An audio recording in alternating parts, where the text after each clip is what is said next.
저는 WSL을 이용해서 개발용 NAS 구축하기에 대해서 발표하게 된 카카오 스타일 백엔드 개발자 강동호입니다.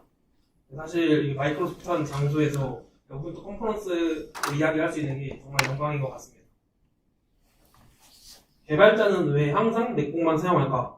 저는 사실 이거에 대해서 항상 궁금증을 가졌었는데요. 저희 팀원들한테도 왜 집에 데스크탑이 있더라도 윈도우로 개발을 하지 않는지 여쭤봤습니다. 그냥 이제 게임용으로 데스크탑을 갖고 있는 거지, 그걸 가지고 이제 개발하거나 그러진 않는다고 하더라고요. 그래서 저 같은 경우에는 저희 팀에서 유일하게 윈도우를 가지고 개발하고 있는 만큼 어떻게 윈도우를 사용하면 유용하게 개발할 수 있는지에 대해서 설명하고자 WSL의 이점을 살려 NAS를 세팅하고자 합니다. 제가 좀 이제 조사를 해봤는데요. 맥북을 사용한 이유에 대해서 좀 9개로 정리를 해봤어요. 먼저 회사 장비 공통 관점에서 맥북을 좀 제공하는 회사들이 많았었고, 그 다음에 카톡이 되면서 뭐 한글도 되고 그런 유닉스 시스템이 많이 없잖아요. 그것 중에 이제 맥북이 있는 것 같고, 아이폰 개발한 경우는 사실 이건 어쩔 수 없다고 가정을 하지만 이제 안드로이드 개발도 가능하다, 윈도우에서. 그리고 스타벅스 입장권으로 이제 맥북을 좀 자주 사용하는 것 같아요. 사실 윈도우도 좋은데 노트북의 완성도가 좀 많이 좋지 않다고 생각이 많이 들었었고요. 그리고 이제 뭐 애플에서 장비를 아예 만들다 보니까 별도의 그 보드에 들어가는 보안 칩셋 이런 것들이 있어서 고성능의 보안도 제공되고 있고, 이제 아이폰, 아이패드 이런 것들 업데이트하면서 맥북도 같이 업데이트 되다 보니까 충분히 이제 업데이트도 잘 해주고 있다라고 말씀드릴 수 있을 것 같아요. 그리고 패키지 관리자로 이제 홈브루 같이 좀 명령어만 입력하면은 노드 같은 거 설치할 수도 있고 그냥 손쉽게 환경 세팅이 가능하다 보니까 개발자들이 맥북을 좀 자주 사용하는 것 같고, 저도 이제 애플워치나 아이폰 이런 것들을 사용하고 있는데 그런 부분에서는 확실히 연속성이 좀 좋은 것 같아요. 그러면 여기서 가장 의미 있는 핑계는 무엇일까 좀 생각해봤습니다. 정리해보면 결국에는 아이폰 개발 환경 제외하고는 대부분 다 대체가 가능하다라는 부분이 있던 것 같아요. 사실 터미널 같은 경우에도 WSL2에다가 터미널 같은 게 있고, 그 다음에 사실 회사에서도 맥북이라는 장비보다는 좀 더 저렴한 윈도우 노트북 같은 거 사용하면은 그래도 장비 세팅에 좀 더 용이할 수 있다고 생각을 하고요. 그리고 스타벅스도 제가 노트북 윈도우로 집에 하나 있는데 들고 봤는데 딱히 문전박대 당하거나 그런 건 없었던 것 같아요. 그리고 별도로 이제 윈도우에서 제공되고 있는 것들 보면은 이제 좀 화가 나는 것 중에 윈도우 업데이트가 있어서 윈도우 업데이트 컴퓨터 뜰 때마다 저 뜨잖아요. 그만큼 윈도우가 업데이트 잘해준다라고 말씀드릴 수 있을 것 같아요. 그리고 제가 핸드폰은 이제 아이폰이랑 갤럭시 둘 다 쓰는데 스마트폰과 휴대폰과 연결이라는 윈도우 어플리케이션이 있어요. 거기서 전화도 받을 수 있고 어플 같은 것도 직접 윈도우에서 띄울 수도 있고 그런 부분에 있어서는 딱히 연속성도 꿀리진 않는 것 같습니다. 그런데 저도 지금 맥북 쓰고 있잖아요. 노트북으로서는 맥북이 확실히 좋은 것 같아요. 그리고 ARM으로 바뀌고 나서 펜소리도 없고 배터리도 오래 가니까 가장 완성도가 높지 않나 생각이 듭니다. 그러면 입사 전에 사용했던 데스크탑이 다 있을 거잖아요. 처음부터 맥북을 사용하면서 지금까지 꾸준히 맥북을 쓰시는 분들이 아닌 이상 기존에 남았던 데스크탑은 버리지 않고 어떻게 하면 잘 사용할 수 있을지 좀 생각을 해봤더니 이제 바로 NAS라는 거를 집에 있는 데스크탑에 세팅하는 것이죠. 그래서 NAS의 최소 조건으로 좀 생각을 해봤더니 이제 4가지 세팅이 좀 필요하다고 생각이 들었어요. 그래서 먼저 윈도우 원격 데스크탑이 있고, 그 다음에 FTP라고 파일을 맥에서 윈도우로 왔다 갔다 할 수 있게끔 그런 세팅이 좀 필요하다고 생각을 했고요. 도커로 저희가 지금 쓰고 있는 윈도우 환경에다가 추가적으로 환경 의존성 없이 작업할 수 있는 도커를 별도로 세팅을 할 수 있게끔 하고, 그 다음에 웹에서 접속할 수 있게끔 SSL까지 연결하려고 합니다. 그래서 윈도우 원격 데스크탑을 세팅할 때는 윈도우 프로 라이센스에서 기본적으로 제공하고 있어서 이제 윈도우 시스템 제어판에서 원격 데스크탑 항목으로 들어가면은 저 체크박스만 입력해주면 자동으로 윈도우 원격 데스크탑이 세팅이 됩니다. 그리고 이제 윈도우 홈에서 사용할 때는 이제 RTP 래퍼라고 별도의 별도의 소프트웨어를 설치해주면은 프로가 아니더라도 그 윈도우에 있는 기본 원격 데스크탑을 사용할 수 있다고 해요. 그래서 저는 이렇게 직접 원격 접속을 했을 때 이제 윈도우 S에서 검색해가지고 이제 원격 데스크탑을 연결해서 IP나 아니면 도메인 입력한 다음에 직접 이렇게 GUI 환경으로 접근을 할 수 있습니다. 그래서 원래는 모니터 연결해가지고 별도로 이제 터미널 입력하고 약간 그런 식으로 했었는데 이 윈도우 같은 경우에는 GUI 환경이다 보니까 이제 손 버튼 딸깍딸깍 누르면서 세팅할 수 있는 게 좀 장점인 것 같고요. 그래서 이제 나스 같은 것도 시놀로지 같은 거 보면은 기본적으로 이제 웹에서 들어갔을 때 GUI 환경으로 설정할 수 있잖아요. 그런 부분도 충분히 대체가 가능한 요소라고 생각이 들었습니다. 이외에 저도 지금 맥을 사용하고 있는데 이것도 확인해봤더니 이제 마이크로소프트 리모트 데스크탑이라는 게 있어서 직접 들어가서 설치하게 되면은 이제 오른쪽 화면처럼 나오게 되고요. 추가적으로 리눅스용은 없지만 이제 안드로이드나 아이패드 이런 것들도 접속이 가능하기 때문에 사실 장비 같은 게 뭐 리눅스 머신만 있는 게 아니라서 충분히 사용할 수 있을 것 같아요. 저 같은 경우에는 이제 이렇게 제 데스크탑 같은 거를 그 리모트 데스크탑에다가 세팅해서 쓰고 있고요. 이거 제가 세팅을 풀어왔네요. 다 끝나고 한번 보여드리겠습니다.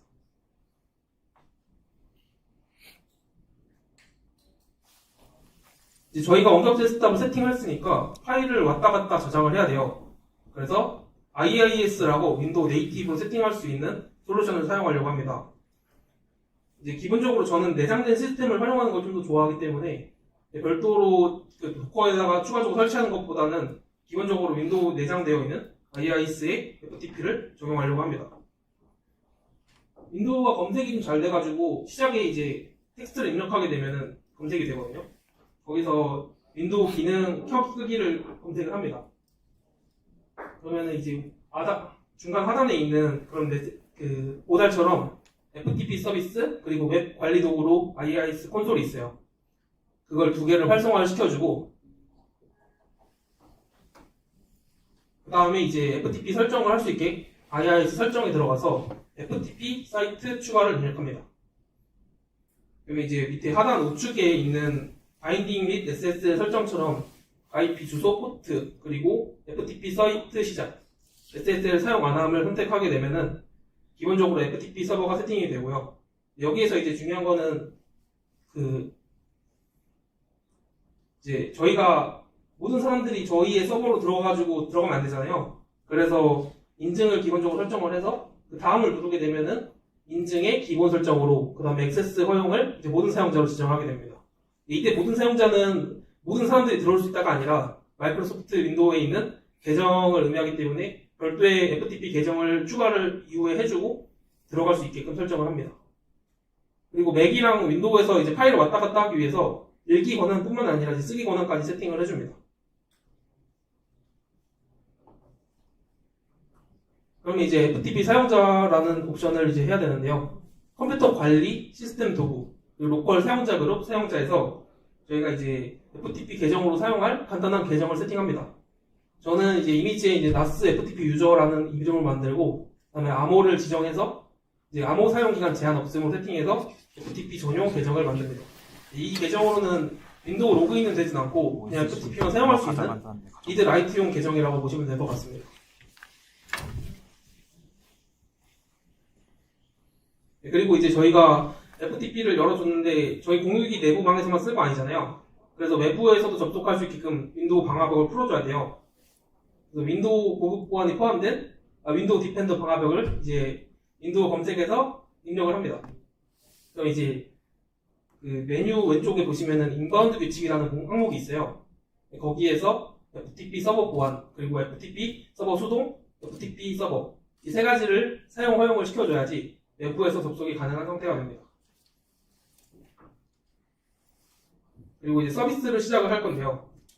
네, 서비스는 이제 또 윈도우 시작 메뉴에서 이제 검색을 해서 서비스라는 항목에서 세팅을 합니다. 이제 FTP를 활성화를 해줘야 되니까 그 서비스의 항목에 있는 마이크로소프트 FTP 서비스를 시작을 해주던가 다시 시작을 해서 기존에 있던 저희의 설정들을 다시 업데이트를 해줍니다. 그리고 나서 이제 저희가 맥이나 아니면 윈도우 이런 장비에서 접속을 해야 되겠죠. 그때 이제 저는 오픈소스로 파일질러라는 툴을 좀 추천을 드리고요. 아까 생성한 FTP 계정, 그리고 IP 주소, 그리고 포트를 입력해서 접속이 가능한 상태로 만듭니다. 그러면 우측에 있는 이미지처럼 제 윈도우 서버에 있는 파일들을 세팅하고 업로드하고 그런 환경을 세팅할 수가 있습니다. 지금까지는 이제 윈도우에 접근해가지고 내가 어떻게 하면 세팅할 수 있는 기본 설정이라고 보시면은 이제는 NAS와 같게 쓸 수 있게끔 할 수 있는 WSL에 대해서 설명드리려고 합니다. WSL 같은 경우에는 이제 윈도우즈 서버 시스템 for 리눅스라고 해서 윈도우 내에 있는 리눅스를 별도로 동작할 수 있는 로직이라고 보시면 될 것 같아요. 그래서 이제 아래 명령어들을 통해서 윈도우에 있는 WS를 활성화시켜줍니다. 근데 이게 아까 제가 강의를 들어봤을 때 최신 버전에서는 그냥 WSL하고 인스톨 하시면은 바로 쓸 수 있는 것 같은데 이제 제가 윈도우 10에서 사용할 때는 이렇게 옵션을 하고 그다음에 커널을 업데이트한 다음에 그다음 WSL 디폴트 버전을 2로 업데이트를 해야 되더라고요. 이게 아마 윈도우 10 버전에서 제가 세팅했던 과정인 것 같은데 요즘에는 윈도우 11에서는 좀 더 간단하게 세팅할 수 있는 것 같아요.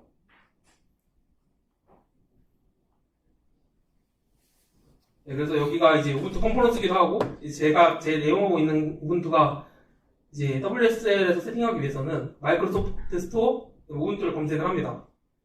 그러면은 우측 이미지처럼 우분투라는 항목이 제일 위에 뜨고 있고요. 버전별로 세팅이 가능하기 때문에 자기가 가장 익숙한 버전으로 세팅하시면 될 것 같고요.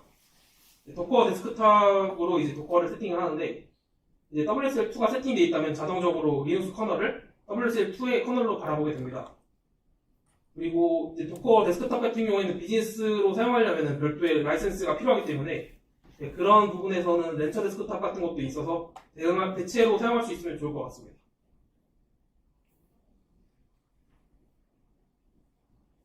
포테이너라고 이제 웹에서 도커를 사용할 수 있게끔 세팅이 필요한데요. 사실 계속 이제 매번 RDP로 원격 데스크탑 들어가서 이거 GUI에서 세팅해야지 하면은 느릴 수 있잖아요. 그래서 저는 이제 포테이너라는 걸 주로 사용하고 있어요. 도커 명령어로 이제 아래 명령을 입력하면 되는데 도커 볼륨을 생성해서 포테이너 전용 데이터 볼륨을 만들어요. 그리고 도커 런 해가지고 8000번과 9000번 포트를 열어가지고 포테이너를 생성을 하는데 저 아래에 있는 버추얼 호스트나 이제 렛츠 인크립트 이걸 세팅을 하면은 자동으로 SSL까지 연결돼가지고 포테이너가 생성이 되게 됩니다. 그러면 이제 왼쪽에서는 이제 로그인을 하고, 그다음에 우측에서는 이제 포테이너가 어떤 식으로 컨테이너가 나오는지 나오게 되는데, 이제 로컬호스트 9000이라는 곳에 접속을 하면은 포테이너에 접속을 할 수 있고요. 외부에서 접속을 하려면은 실제 컨테이너를 이제 제가 이제 밖에 있더라고 하더라도 웹에서 연결되어 있는 포테이너 환경을 통해서 도커를 관리해서 세팅할 수가 있습니다.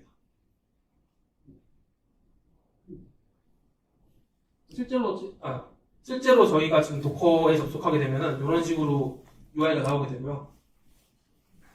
여기 들어가면은 제가 지금 현재 사용하고 있는 컨테이너는 12개고 세팅되어 있는 포테이너 환경을 볼 수가 있습니다.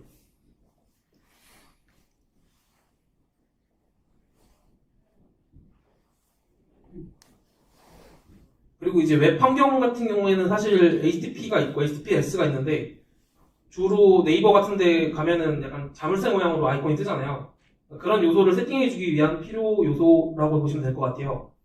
그래서 저는 그 NGINX 프록시로 ACME 컴패니언이라는 그런 레포지토리를 찾아 들어가서 도커에 있는 리버스 프록시로 라우팅 시켜서 자동적으로 이제 SSL을 적용하는 방법에 대해서 공유드리고자 합니다.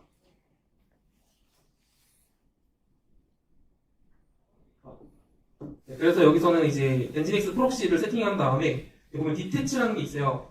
여기서는 자동적으로 이제 각 도커의 네트워크 브릿지를 연결시켜가지고 각 어플리케이션별로 포트에 연결을 한 다음에 이제 이후에 만드는 ACME 컴패니언이라는 자동적으로 SSL 인증서를 생성해주는 거의 볼륨에 연결해가지고 SSL 인증서를 적용시켜줍니다.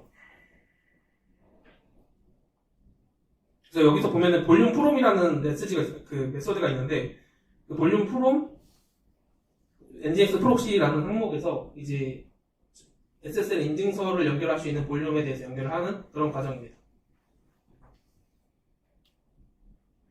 아까 세팅을 다 끝나게 되면 기본적으로 이제 별도의 인바이러먼트만 입력을 하면은 SSL 인증서가 연결이 되는데 버추얼 호스트, 버추얼 포트, 그리고 렛츠 인크립트 호스트, 렛츠 인크립트 이메일 이 네 가지만 입력하게 되면 돼요. 그래서 아까 저희가 포테이너로 사용할 주소 같은 경우에는 docker.remote.동호랩.com이에요.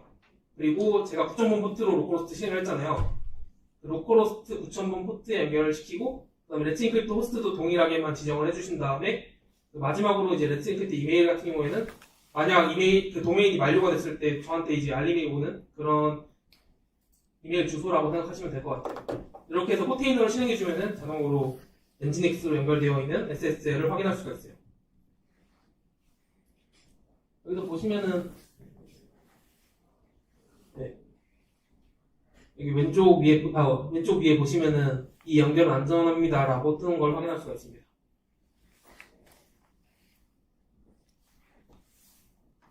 네, 그래서 저는 이 세팅을 가지고 어떻게 하면은 개발자가 나스를 효율적으로 사용할지에 대해서 공유드리고자 합니다.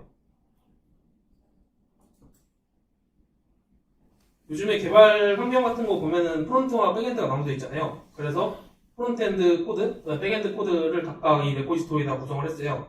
그래서 여기에서 기본적으로 도커 빌드, 그다음에 도커 디플로이를 하게 되면은 도커 허브에 제 이미지가 올라가게 되고 그거를 이제 포테이너에서 풀을 받아가지고 실행을 시켜보고자 합니다.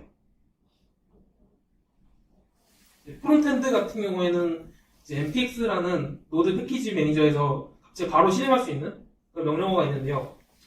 제 GitHub에다가 바로 실행할 수 있는 스크립트를 넣은 다음에 npx 보일러플레이트하고 호스트 명을 입력하게 되면은 자동적으로 리액트 프로젝트가 생성이 돼요.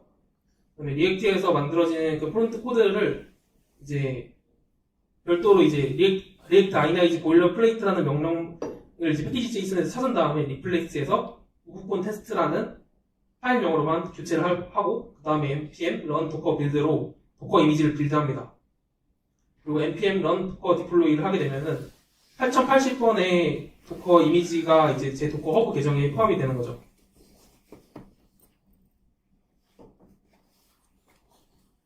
그래서 이제 도커 허브에 제 계정에 들어가면은 이제 우브콘 테스트라는 이미지가 올라가게 돼서 6일 전에 빌드를 했었는데 이렇게 올라가게 되고요.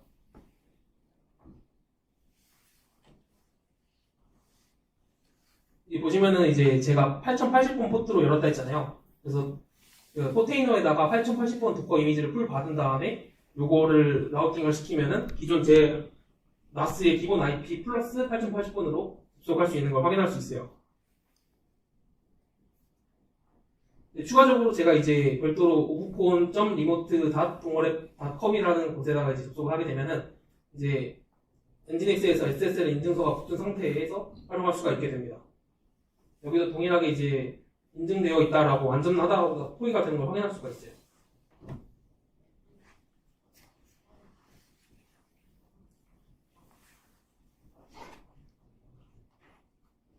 네, 그래서 아까 포테이너의 저런 세팅을 하기 위해서 기본적으로 얘기했던 버추얼 호스트, 버추얼 포트, 레츠인크립트 호스트, 그 다음에 레츠인크립트 이메일 이 네 가지를 기입을 해서 제 밑에 포테이너의 환경을 세팅한 결과입니다. 실제로 저 이미지만 이제 도커 허브에서 풀을 받은 다음에 환경을 세팅해주고 디플로이 더 컨테이너를 해주면 아까와 같은 환경을 볼 수가 있어요. 그럼 이제 포테이너에서 8080이라는 게 나오게 되고 제가 로컬호스트 접속했고 그 다음에 프로덕션에 접속했을 때 각각에 대한 결과물이고요. 이제는 백엔드 세팅을 한번 해보려고 해요. 백엔드 같은 경우에는 노드 TS 웹팩이라는 레포지토리를 만들었어요. 템플릿 레포지토리라서 들어가면 자동적으로 레포지토리를 생성할 수 있는데요. 여기서 create new 레포지토리를 해서 이 템플릿 기반으로 레포지를 만들었어요. 그래서 우브콘 B라고 레포지토리를 만들고 깃에서 클론을 받은 다음에 VS 코드에서 실행을 했어요. 여기도 똑같이 제가 세팅을 해둔 게 도커 빌드와 도커 디플로이예요. 그래서 노드 TS 웹팩이라는 이름을 우브콘 B라는 로직으로 이제 변경시키고 우브콘 B로 저희 도커 허브에다가 업로드를 하게 됩니다. 그럼 도커 허브에 우브콘 B라는 배포를 확인할 수가 있는데요. 아까 이제 도커 허브에 우브콘 B 레이티스트라는 태그로 이제 이미지가 올라갔으니까 컨테이너에서 별도로 이제 우브콘 B 이미지를 실행을 시키려고 합니다. 그리고 포테이너에 보면은 콘솔이라는 항목이 있어요. 사실 저희가 이제 클라우드 환경을 좀 자주 사용하는데 바로바로 저희가 빌드한 이미지를 로그를 볼 수가 있게끔 포테이노에는 로그라는 메뉴를 제공하고 있어요. 그래서 여기를 누르게 되면 5초마다 제가 테스트라는 로직을 실행하게 되면 로그를 출력할 수 있는데요. 네, 여기에서 로그를 보게 돼서 로드 TS 웹백 5초마다 테스트 코드를 실행하면서 출력되고 있는 콘솔을 확인할 수가 있습니다.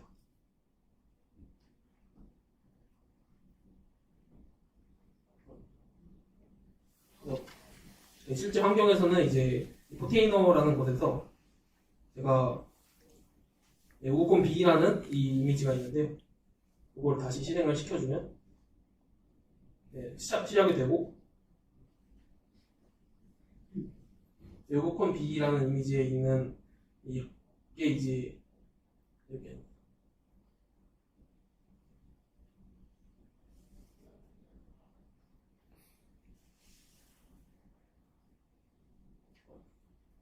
잠시만요.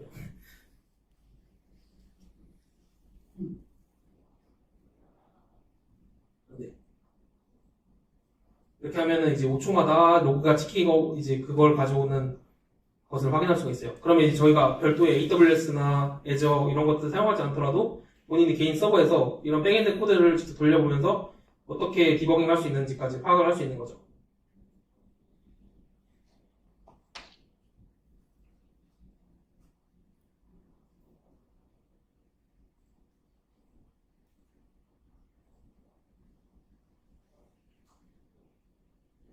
네, 그리고 이제 도커 같은 경우의 장점으로는 별도의 의존성에 구애받지 않는 것인데요. 그래서 저는 이메일 서버 같이 뭐 도브코, 포스트픽스, MySQL, 뭐 라운드큐브 등등의 여러 의존성을 다 세팅하고 있는 그런 이메일 서버를 윈도우 환경에 별로 구애받지 않고 그냥 세팅할 수 있는 방법에 대해서 공유드리려고 해요. 저는 그래서 찾았던 솔루션 중에 iReadMail이라고 오픈소스 솔루션을 찾아봤는데요. 여기에서 이 하나만 설치하면 MySQL부터 시작해서 도브코, 포스트픽스, 라운드큐브, 그 다음에 SSL 인증서까지 전부 다 포함되어 있는 멀티 플랫폼이라고 생각하시면 될 것 같아요. 그래서 왼쪽에 있는 명령어 길게 입력을 하는데 WS 같은 경우에는 윈도우의 파티션과 리눅스의 파티션 파일 시스템 형태가 달라가지고 별도의 도커 볼륨으로 볼륨을 생성합니다. 그 볼륨을 생성한 뒤에 이제 왼쪽 하단에 있는 이미지 명령어를 입력하면 되는데 이거는 제가 별도의 PPT로 공유를 따로 드리려고 합니다. 그러면은 이제 라운드 큐브가 나오고 그 다음에 이메일 화면이 나오게끔 구성이 될 수 있어요. 제가 근데 결론적으로 제가 이걸 작업해보면서 느낀 거는 제발 나스는 구매해서 쓰세요라는 느낌이었어요. 작업할 때 시간도 돈이 아닌가 약간 그런 생각이 들더라고요. 그래도 이제 제가 마음대로 세팅할 수 있고 그다음에 메모리 같은 거나 아니면 이제 별도로 CPU 같은 것도 교체할 수 있는 환경이다 보니까 한 번쯤은 시도하시는 것도 나쁘지 않다고 생각합니다.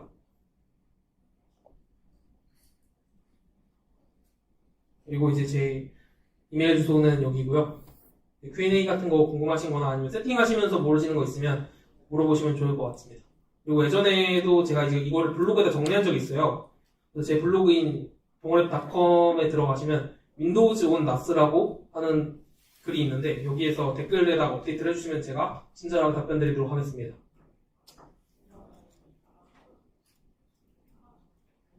혹시 질문 있으실까요? 네, 너무 잘 들었습니다. 너무 재미있는 것 같고 저도 집에 있는 컴퓨터를 한번 해보고 싶다는 생각이 좀 드네요. 저는 조금 궁금한 게 그러면은 이제 집에 있는 컴퓨터를 사용하신다고 하셨는데 네. 그러면은 그 컴퓨터가 이제 뭐 블루스크린이 뜬다거나 아니면 그 이제 리눅스 WSR 같은 경우 메모리 문제라든가 이런 것들이 꺼지는 경우가 좀 많더라고요. 개인적으로 생각해봤을 때. 네. 그 경우에 대해서 그 네트워크로 핑했을 때 걔가 켜질 수 있게 뭐 이런 세팅도 따로 하셨는지. 이제 제가 원격 데스크탑을 처음에 세팅했잖아요. 원격 데스크탑에다가 그 윈도우가 자동적으로 켜지게끔 한 옵션이 있어요. 그래서 윈도우가 자동적으로 잠자기가 되거나 아니면 메모리가 오버돼가지고 자동으로 꺼졌던 경우에는 그때 윈도우 원격 데스크탑 접속해주면 자동으로 윈도우가 켜지게 됩니다. 그래서 지금 접속 한번 해볼까요? 혹시 화면 네.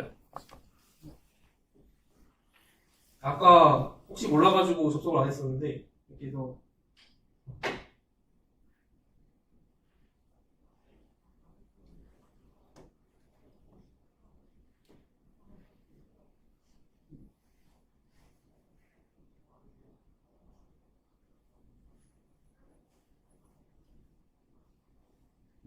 이렇게 들어가게 되면은 윈도우가 켜지는 것처럼 보이는데 이게 만약 윈도우 컴퓨터가 꺼져 있다. 그러면 자동으로 제가 컴퓨터가 켜지면서 도커 그리고 몇 개의 스크립트 제가 설정했던 그런 자동 실행 스크립트들이 실행이 되면서 백그라운드에서 다 돌게 됩니다. 그래서 웨이크온 램 같은 기능을 이 원격 데스크탑인 RDP로 세팅할 수 있다 보니까 별로 그런 부분에서는 크게 신경 쓰지 않았던 것 같아요. 그래서 세팅 같은 것도 사실 원래 터미널 같은 데 입력해가지고 명령어로 SSH 접속한 다음에 그런 식으로 입력하던 과정에서 이제 GUI로 세팅할 수 있어서 윈도우로 나스를 세팅하는 게 좀 더 용이하고 편하지 않나 생각이 들어요. 감사합니다. 감사합니다. 집에 있는 PC를 뭐 공인 IP 지정해서 쓰시는 거예요? 공인 IP는 아니고요. 이게 본인이 고정 IP가 아닌 경우에는 사실 쓰기가 어렵잖아요. 그래서 저는 한번 그냥 해주시겠네요. 네. 쓰기가 어려우니까 DDNS라고 본인의 도메인 주소에 제 컴퓨터가 켜지거나 아니면 특정 시간이 됐을 때마다 업데이트를 시켜줘요. 그래서 고정 IP가 아니니까 유동 IP에 업데이트를 시켜서 그 IP의 공인 IP 값을 주기적으로 업데이트 해주는 그런 스크립트를 백그라운드에서 돌고 있습니다. 네, 감사합니다. 굳이 호스트 OS로 윈도우를 선택하신 이유가 있다면 어떤 부분일까요? 궁금해서. 저도 똑같은 상황이거든요. 저도 현재 개인용 PC로 낫을 돌리고 있는데 윈도우를 선택하신 이유가 있다면 저는 그게 되게 궁금합니다. 사실 이제 맥 같은 경우에는 액티브엑스나 이런 뭐 한글 그리고 뭐 카카오톡이 없었던 시절이 있었어요. 그러니까 그런 경우에도 윈도우에서 돌려야 되는 프로그램도 분명히 존재할 것이고 그럴 때는 맥에서 가상머신 돌려가지고 쓰기보다는 집에 있는 윈도우 데스크탑이라고 하면은 거기에서 그냥 바로 원격으로 돌려가지고 테스트를 할 수 있고 그다음에 결제나 아니면 은행 업무 같은 거 볼 수 있으니까 그런 용도에서도 사용할 수 있지 않을까 생각을 해서 윈도우로 작업을 했습니다.